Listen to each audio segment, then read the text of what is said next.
ঘরে চালের গুঁড়ি আটা ময়দা কিচ্ছু নেই, কিন্তু পিঠা তো খেতে ইচ্ছে করছে।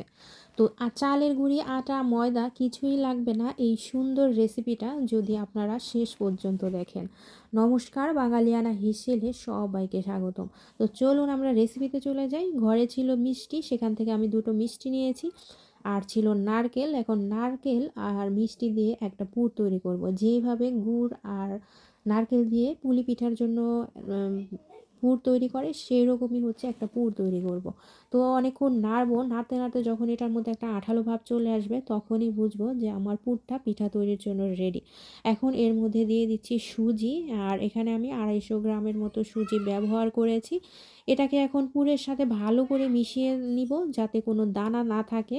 তো মিশানোর পরে এর সাথে অ্যাড করব অল্প অল্প করে জল। একসাথে অনেকগুলো জল ব্যবহার করব না, তাহলে এটা বেশি পাতলা হয়ে যাবে।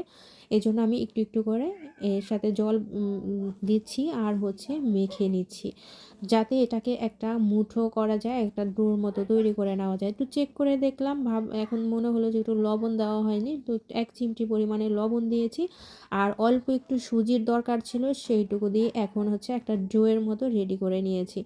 সুন্দর ফ্লেভারের জন্য দিয়ে দিচ্ছি খাঁটি খেজুরের গুড়। গুড়টাকে ভালো করে মিশিয়ে নিচ্ছি।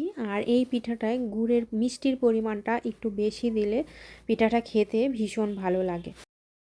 আর মিষ্টিটা হচ্ছে যার যার পছন্দ অনুযায়ী যেই রকম মিষ্টি খান সেই অনুপাতে হচ্ছে মিষ্টিটা ব্যবহার করবেন। বলেন আমরা কি পিঠা বানাই সেটাই দেখব। একটা পাতিলের মধ্যে জল ফুটতে দিয়েছি, উপরে একটা ঝাঁঝরি দিয়েছি। এখন যখন হচ্ছে জলটা ফুটবে, এখন আমি হাতের মধ্যে মুঠি মুঠি করেই এটাকে হচ্ছে দিয়ে দিচ্ছি।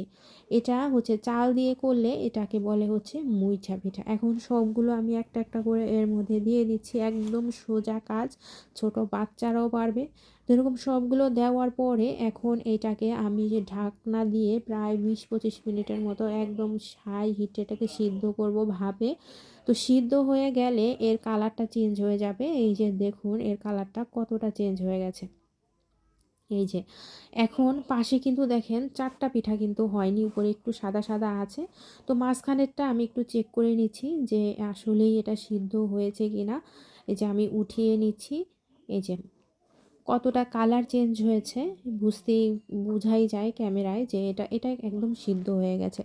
যে বাকিগুলো আমি আরেকটু সিদ্ধ করব, তাই আমি এটা মাঝখানেরটা উঠিয়ে ফেললাম যেহেতু এটা পুরোপুরি সিদ্ধ হয়ে গেছে।